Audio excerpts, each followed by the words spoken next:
All right, hello apes. This is my first video for you. I will hopefully at some point get some screencast ability so I can be a little bit more up to speed with the technology, but this is what we got right now. So I'm going to walk you through some air pollution science. Then I'm going to talk about some questions that we can ask about some recent events.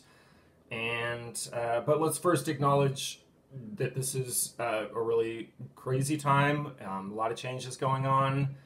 One of the things that I could say, maybe on a positive front, is that science is playing a more important role than ever. We need the science, and this is so clear. So let's get into it.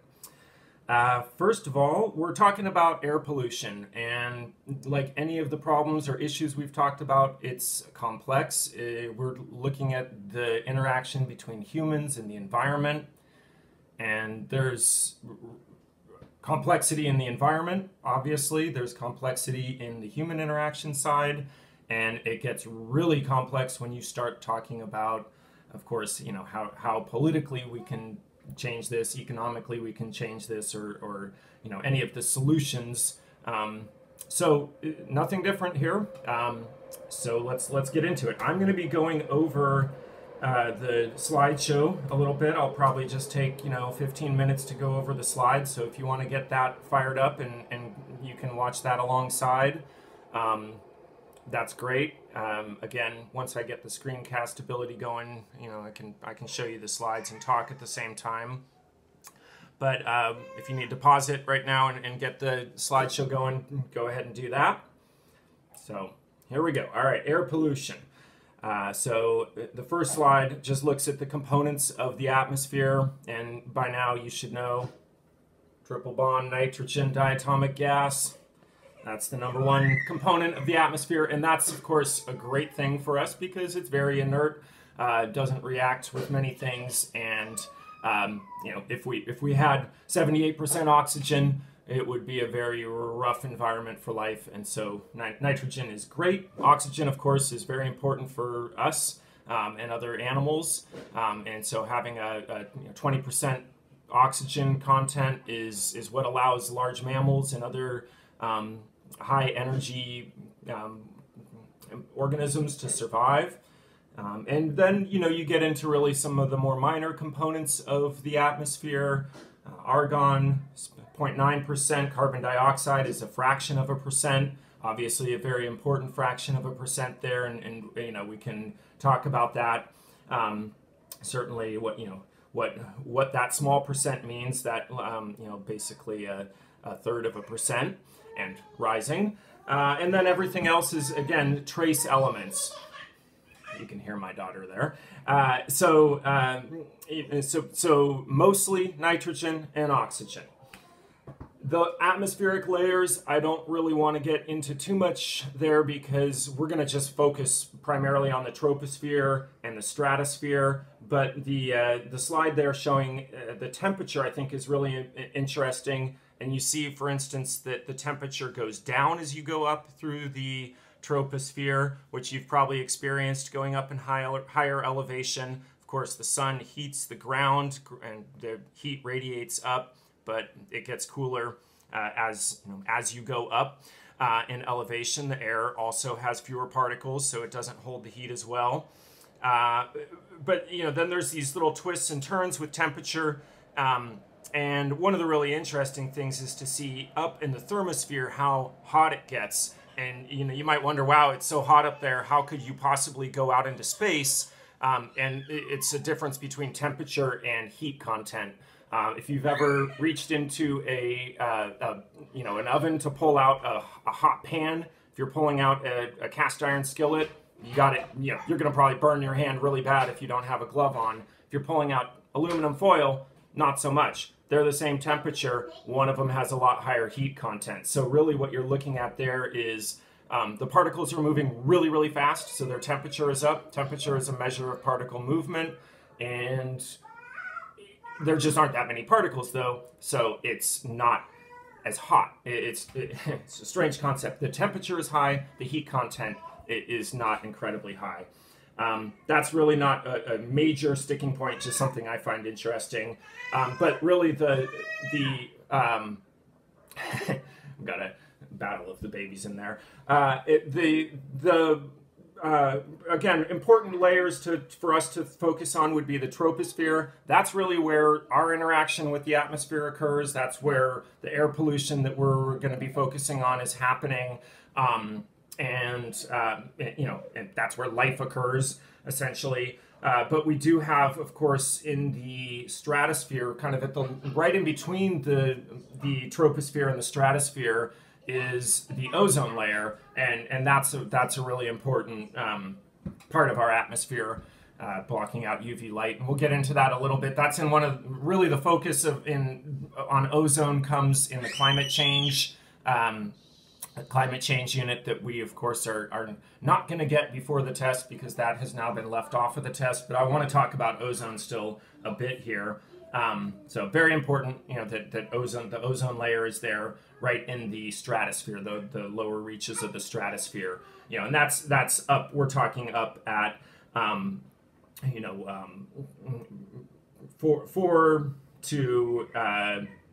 4 to 40 kilometers into the atmosphere. All right, so pollutants, air pollution. So we can break it down into two components. We're on to the primary pollutants slide here. So primary pollutants are directly emitted into the atmosphere.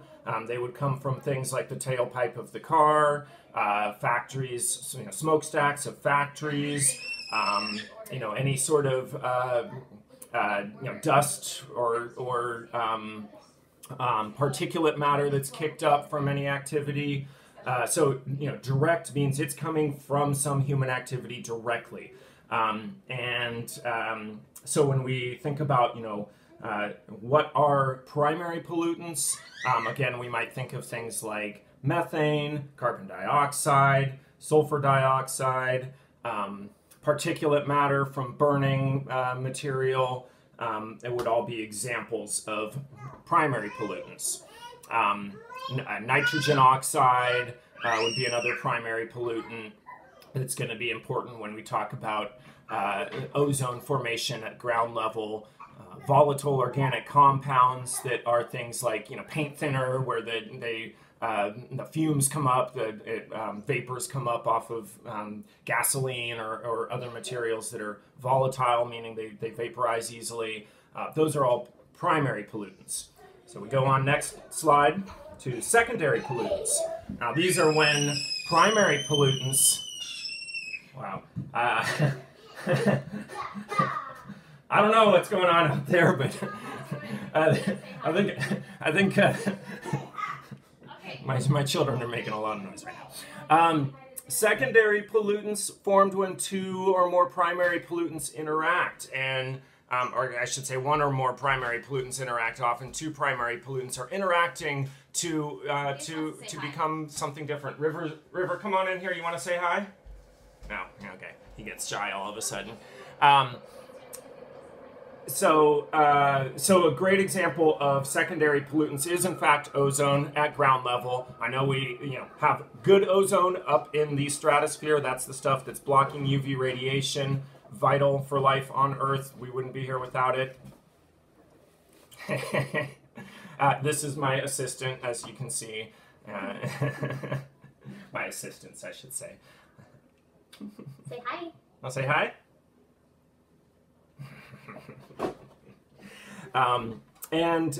So ozone is formed at ground level, so ground level being in the troposphere where we're breathing it, through interactions between volatile organic compounds and nitrogen oxides, and so it's not a primary pollutant. There's really not ozone being directly emitted by human activity. It's created when other things combine. Sulfuric acid is another one. We've already talked about that. Sulfur dioxide emitted primarily through the burning of coal. There are natural sources, but about two-thirds of the emissions, two-thirds of what ends up in the atmosphere comes from burning fossil fuels, and it's really coal. So once again, coal bad. We know that. We don't need to hammer that point home anymore. But I will continue to hammer it home because we're gonna kill that horse till it's really dead. So ozone formation at ground level, sulfur dioxide forming, sulfuric acid. So these are examples of secondary pollutants. Photochemical smog, that kind of brownish air, is actually another example of a secondary pollutant. So on to outdoor air pollution. We've got the term smog, which is actually a combination of the term smoke and fog. So, of course, in areas where there are a lot of cars, you will see smog. The Bay Area, certainly, we see it. I'm going to acknowledge that we've had some better air quality in the recent week, and that's something I'm going to bring into our discussion at the end of this. So outdoor air pollution is often going to have that sort of the brownish color, although not necessarily. Sometimes you can't see it. So just because you have a clear day doesn't necessarily mean there's no air pollution, but oftentimes you do see it. Sulfur dioxide and aerosols, particulate matter. Particulates are just little small solids that are suspended, essentially, often soot or black carbon, and those are associated with some of the most common problems and health impacts of air pollution. And then photochemical smog, mentioned the volatile organic compounds, and they combine with nitrogen oxide with heat and sunlight. So there's certain conditions that are necessary, which explains why some regions have worse air pollution than others, and why some days are worse than others. And those can produce ozone, nitric acid, aldehydes, a whole slew of chemicals that many of which have health implications once those things are in your lungs. On to the next slide, U.S. air pollution. This is actually, I would say, a sign that that government regulations can work. The Clean Air Act of 1970, one of the landmark environmental laws, a hugely important law that works. And so with some things, and you can see sulfur dioxide in the U.S. drops, after the early 1970s, steady decline. Now it's not down to zero, and so there's still room for improvement, but it just goes to show how powerful regulations can be. Carbon monoxide similarly drops. You see, ozone hasn't dropped that much, and that's something that regulations are great, but if we're not regulating the things that are causing the pollution, then they don't work. And so that's one where we can look and say, we haven't done a great job of regulating some of the things there that cause ozone, and that's a place to improve on. Nitrogen dioxide also has improved. Particulates still have not dropped as much as the other pollutants, so that's another area to improve on. But lead has been really almost I won't say eliminated, but the air pollution, lead air pollution is very low, and that's for the U.S. So something to keep in mind is not all countries have those same regulations, and air doesn't have boundaries. Sometimes there's regional effects, but air can move around certainly, and so it's a good reason to think about more than just laws in the U.S. and how can other countries, and we might look at a country like China because they certainly have a fair amount of air pollution, and what impact is that having, let's say, on the west coast of the United States, and it is having an effect, and so there's a reason to think about more than just the U.S. All right, so what diminishes air pollution other than lowering emissions? Obviously, that's one thing that can reduce air pollution. But settling, particles especially will tend to settle over time, and so it is a problem that if you stop putting stuff in the atmosphere over time, most of that stuff will settle out. some particles really get up there, and if we're talking about things like CFCs, which are implicated in the thinning of the ozone layer, those can be suspended for decades. They can take a long time to cycle, but eventually they will actually come down and settle out. It can take, again, maybe decades or even centuries for some of this stuff, but eventually it will often settle out. Rain helps with that. It means that sometimes the rain is acidic because it's picking up particles and the water chemistry is changing. But you'll often notice after a nice rain, like today, it kind of sprinkled a bit, so it's probably cleaning out the air a little bit. Wind, certainly, we'll move it and distribute it around so that at least in areas where there's concentrated air pollution, a breeze can come through and distribute that and sort of lessen it. And then, as I mentioned before, the chemical interactions that happen will also diminish air pollution, although those can lead to their own problems like acid rain, or acid deposition is a more proper term because it's not always just rain, it could be snow. So what increases air pollution? Urban barriers, buildings. If the air can't move around, it gets trapped, and if it's poor air quality, it will just stay there. So cities often have issues with that because the wind isn't able to distribute that polluted air, mainly from cars in a city. And hills and valleys, similarly, geography can be really important. I'm going to talk about temperature inversions in a second, so that's something that is really due often to geography. Temperature can increase air pollution. Hot days often means more volatile organic compounds are being released, and that just leads to worse air pollution. Plus, some of those secondary pollutants are created when there are higher temperatures, so you get an increase in those as well.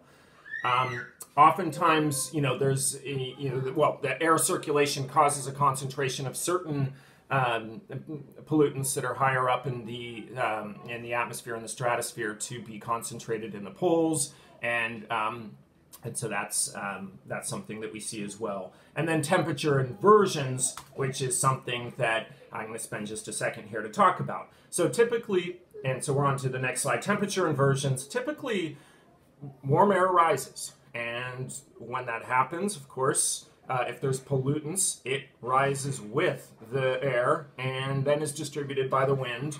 And it's not, doesn't mean there's no air pollution, but it certainly lessens the air pollution in local areas.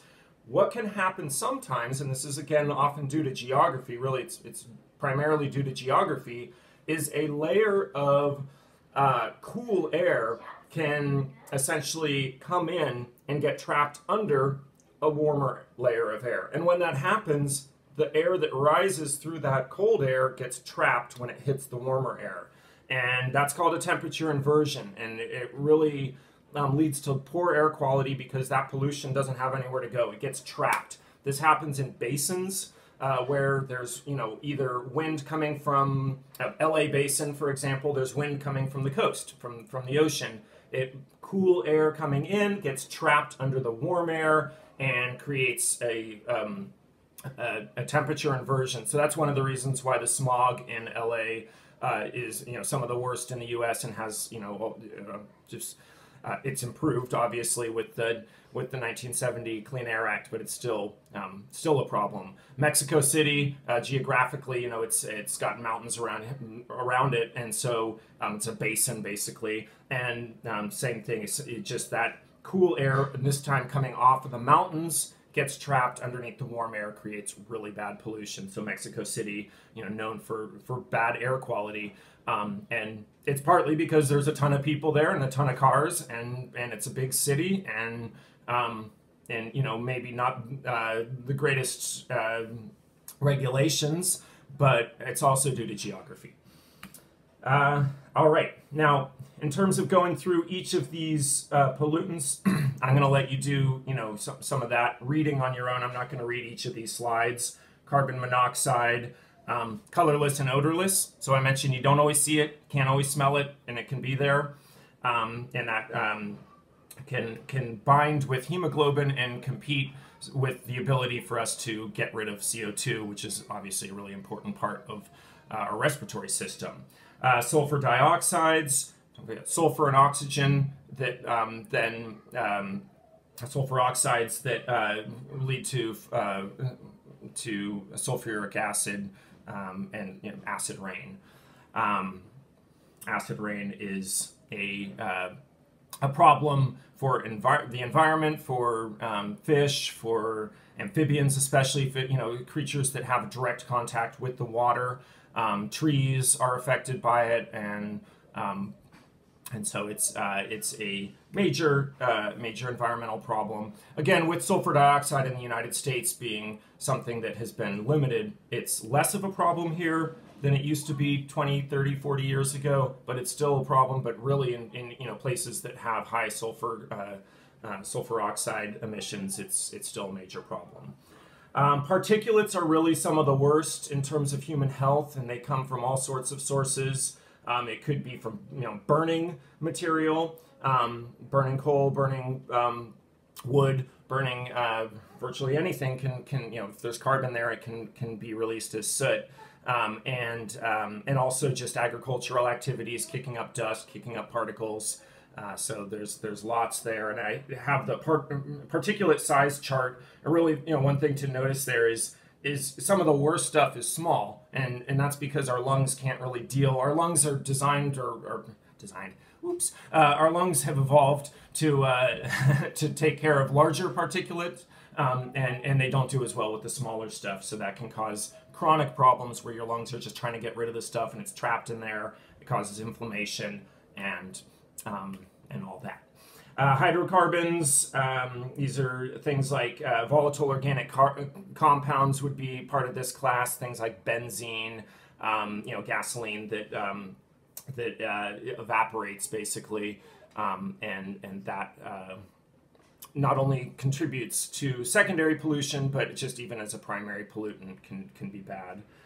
So the next slide does talk more specifically about volatile organic compounds. You can call them VOCs if you want to.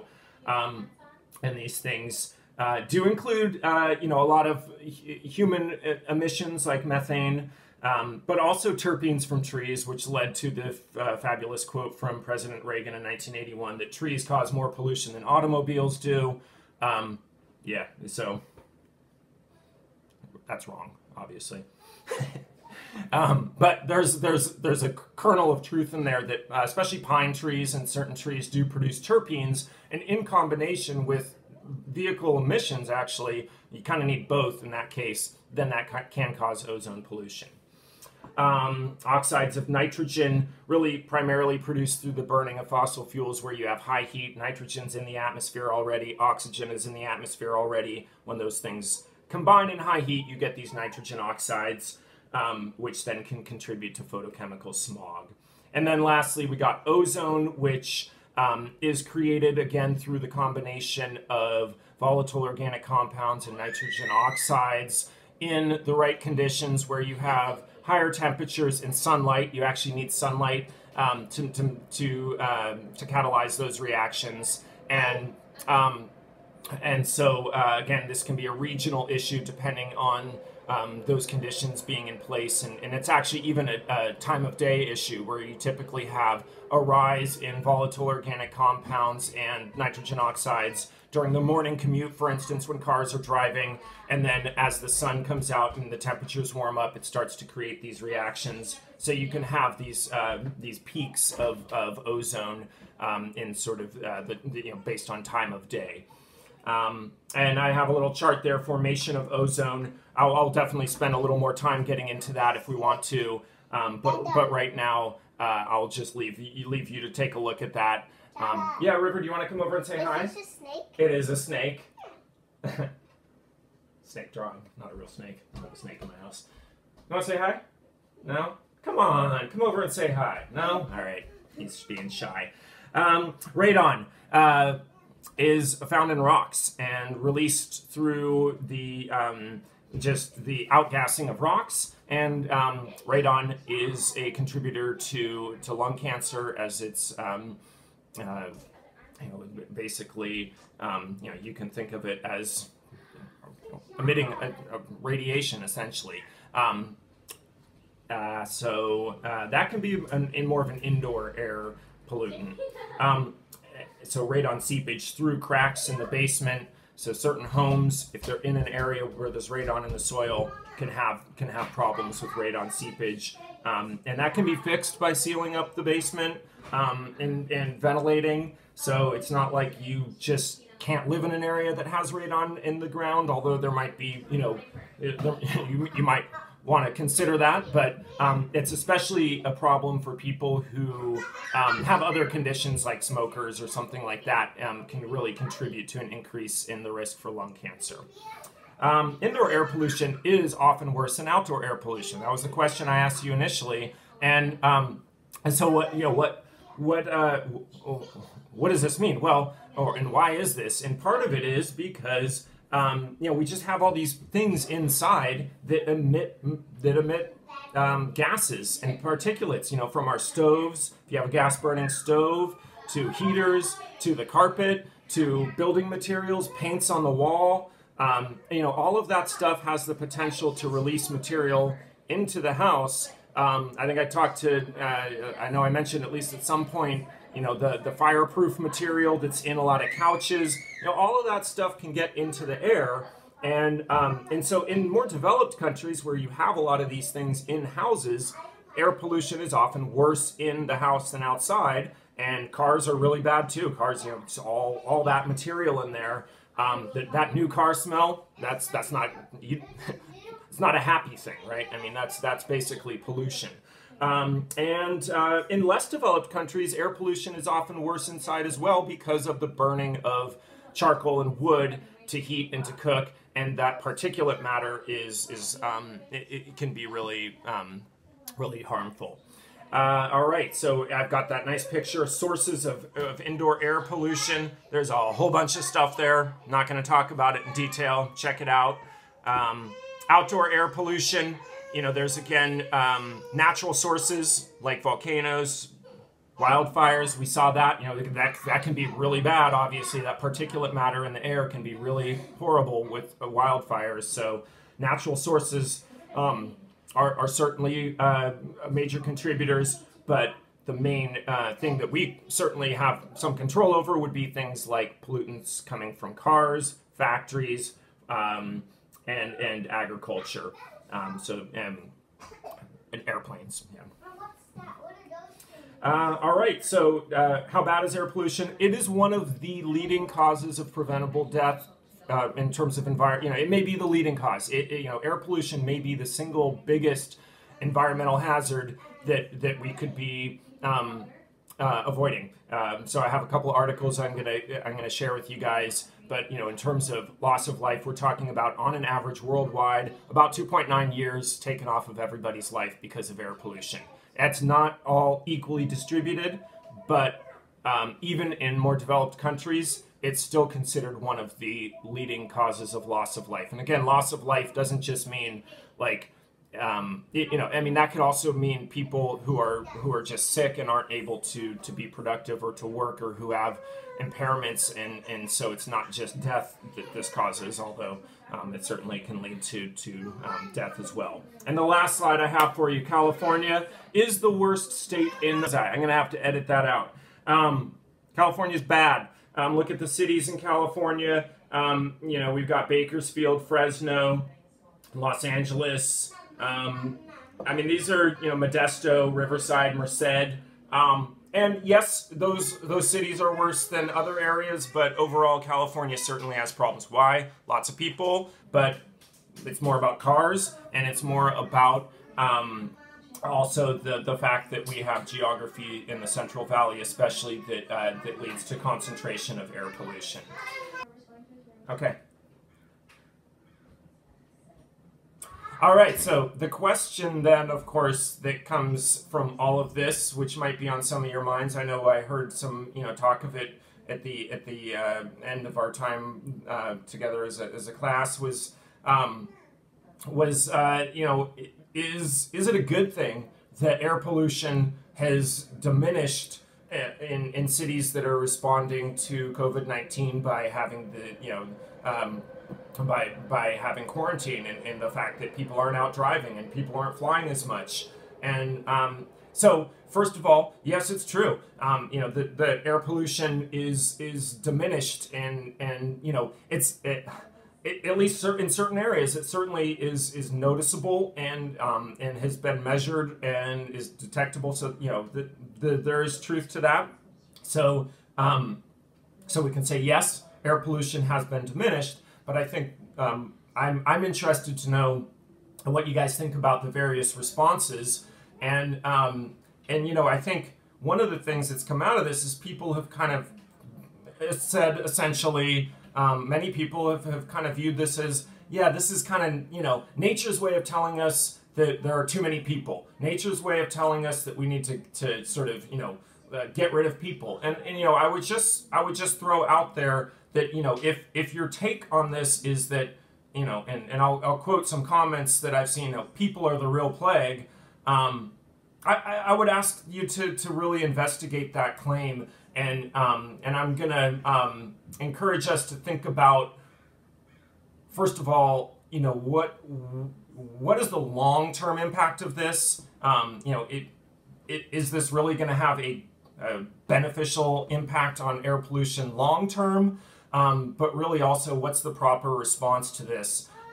One thing that, of course, I would point out is that we still have really the same number of people on this planet. It hasn't diminished significantly, and yet air pollution went down. So to say people are the plague seems initially like an incorrect assessment, because it's not people, it's the things that we're doing, and those things are not necessarily locked in. We can change our behaviors, we can change what we do.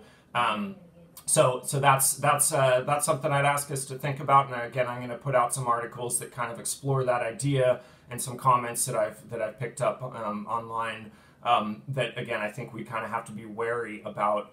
I'm not a huge fan of the term ecofascism, but I think that it's appropriate to in some ways say that if people are using this as an analysis to say that we need to get rid of people, that's a troubling analysis. So let's take a look at that, and again, we'll kind of come back and have some discussions. I will be pushing out a quiz on this. Obviously, this is not going to be a graded quiz, but I will put out a quiz on Thursday, like always, and I will